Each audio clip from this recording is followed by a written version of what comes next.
কোনোভাবেই কমছে না হামের প্রকোপ। প্রতিদিনই আক্রান্ত হচ্ছেন ১৫০০-এর বেশি রোগী। হাম পরিস্থিতির সবশেষ খবর জানাতে রাজধানীর ডিএনসিসি হাসপাতাল থেকে যোগ দিচ্ছেন হাসান আল মাহমুদ। হাসান, হামে মৃতের সংখ্যা বেড়েই চলছে। চিকিৎসকরা কি বলছেন এ নিয়ে এবং ডাক্তাররাই বা কি বলছেন?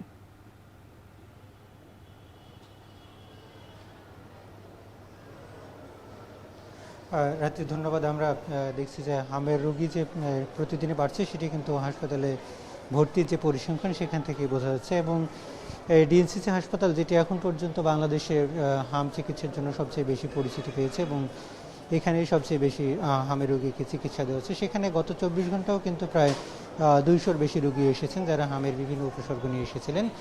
এর মধ্যে ১০০-র বেশি রোগীকে কিন্তু এখানে নতুন করে ভর্তি করাতে হয়েছে এবং এখন পর্যন্ত তাদের মধ্যে অন্তত প্রায় ৫০০-র কাছাকাছি রোগী কিন্তু এখন ভর্তি রয়েছে এবং প্রতিদিন এই সংখ্যা কিন্তু বাড়ছে। এবং গত ১ থেকে ২ সপ্তাহ ধরে আমরা দেখছি প্রতিদিন এই সংখ্যা কিন্তু ৫০০-র ঘরে থাকছে এবং এই সংখ্যা যদিও ৫০০ ক্রস করছে না এখন পর্যন্ত, তবে ৫০০-র মধ্যেই থাকছে গত ২ সপ্তাহ ধরে।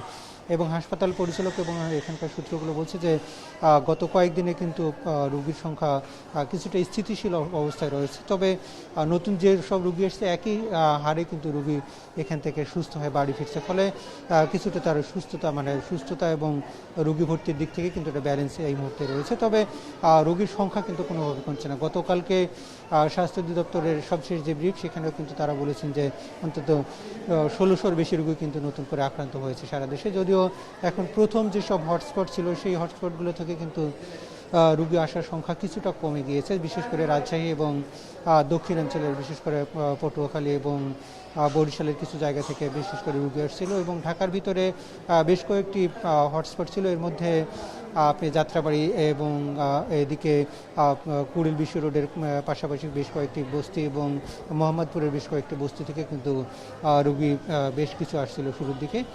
সেখানেও কিন্তু কিছুটা কমেছে। তবে ঢাকার বাইরে থেকে যেসব জেলাগুলো রয়েছে সেখানকার রোগী কিন্তু এখন প্রচুর পরিমাণে আসছে। বিশেষ করে বরিশালের অঞ্চলে কিছুটা রোগী কমলেও এখন কিন্তু সিলেট, ময়মনসিংহ এইসব এলাকা থেকে কিন্তু কিছুটা বেশি রোগী আসছে। একই সাথে চাঁদপুর এবং কুমিল্লা, নোয়াখালী এইসব এলাকারও কিন্তু প্রচুর পরিমাণে রোগী আমরা এই হাসপাতালে দেখছি। এবং সেখানে প্রান্তিক হাসপাতালগুলোতে যথেষ্ট পরিমাণ রোগী থাকছে এবং সেখানে কিছুটা চিকিৎসার সংকট সব মিলে কিন্তু সেখানকার রোগীরা ঢাকামুখী হচ্ছে। ফলে এই যে কয়েক ঘন্টা তাদের যে জার্নি সেখানেই কিন্তু রোগীদের অবস্থা কিছুটা ক্রিটিক্যাল অবস্থায় পৌঁছচ্ছে। ফলে সেখানেই কিন্তু মৃত্যুর ঘটনাগুলো ঘটছে। এবং ঢাকার হাসপাতালগুলোতে যেসব মৃত্যু ঘটছে সেগুলো কিন্তু অধিকাংশই ঢাকার বাইরে রোগী বলে এখানকার চিকিৎসকরা বলছেন। এবং একই অবস্থা কিন্তু ঢাকার শিশু হাসপাতালও। তো এই ছিল আমার কাছে এখান থেকে সবশেষ পরিচিতি। রাত্রি। রাজধানীর ডিএনসিসি হাসপাতাল থেকে যুক্ত ছিলেন হাসান আল মাহমুদ, জানাচ্ছিলেন হাম পরিস্থিতির খবর। মৌলভীবাজারে বেড়েই চলেছে হামের প্রকোপ। গত ২৪ ঘন্টায় হামের উপসর্গ নিয়ে হাসপাতালে ভর্তি হয়েছেন ১৩ জন। প্রতিদিনই এ নিয়ে বিস্তারিত জানাতে ২৫০ শয্যা জেনারেল হাসপাতালের হাম আইসোলেশন ওয়ার্ড থেকে যুক্ত হচ্ছেন এম এ হামিদ। হামিদ, জেলায় হামের পরিস্থিতি এই মুহূর্তে কেমন দেখতে পাচ্ছেন, আর এখন পর্যন্ত মৌলভীবাজারে হামের উপসর্গে কতজন মারা গেছে, কি তথ্য রয়েছে আপনার কাছে সব মিলিয়ে?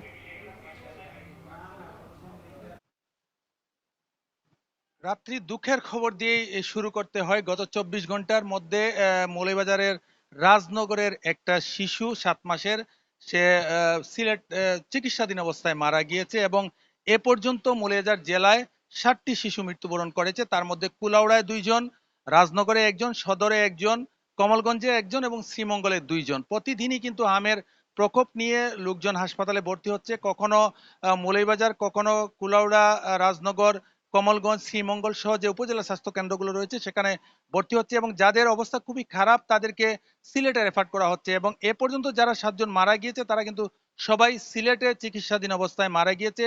আজকের কথা যদি জানিয়ে দিতে চাই সেক্ষেত্রে ৫১৯ জন হামের উপসর্গ নিয়ে এ পর্যন্ত রোগী শনাক্ত হয়েছে। তার মধ্যে ১৮ জন রোগীর পজিটিভ এসেছে এবং গত ২৪ ঘন্টায় ১৩ জন রোগী হাসপাতালে ভর্তি হয়েছে। এই মুহূর্তে আইসোলেশন ওয়ার্ডে ২০ জন রোগী রয়েছেন এবং শিশু ওয়ার্ডে ৪৩ জন, স্ক্যানা ওয়ার্ডে ১৩ জন, ডায়রিয়া ওয়ার্ডে ১৩ জন, মেডিসিন ওয়ার্ডে ১৯ জন রোগী ভর্তি রয়েছেন এবং ভর্তি থেকে তারা চিকিৎসা নিচ্ছেন। আমি কথা বলেছিলাম ডাক্তার মামুনুর রহমানের সাথে সিভিল সার্জন তিনি জানিয়েছেন যে হামর প্রকোপ কিছুটা কমের দিকে যাবে তখনই যখন টিকাদানের যে কর্মসূচিগুলো রয়েছে সেগুলোর মেয়াদ 3 সপ্তাহ থেকে 4 সপ্তাহ হবে, তখনই আস্তে আস্তে করে হামের প্রকোপ কমতে থাকবে। যদিও মৌলভীবাজারে 2,04,928 জন শিশুকে টিকা দেওয়ার কথা ছিল, কিন্তু 10 তারিখ পর্যন্ত 2,02,892 জন রোগীকে টিকা দেওয়া হয়েছে, শতভাগ টিকা সম্পূর্ণ হয়নি, যার কারণে 10 দিন বাড়িয়ে 20 তারিখ পর্যন্ত টিকা দিয়ে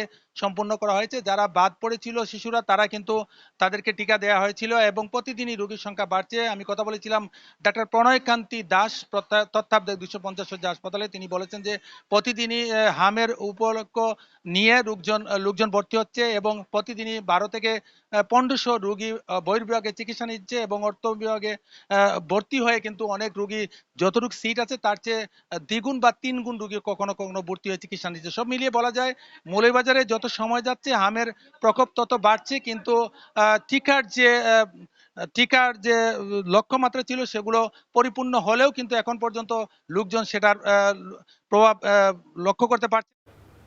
মৌলভীবাজার থেকে যুক্ত ছিলেন এম এ হামিদ, জানাচ্ছিলেন হাম পরিস্থিতির খবর।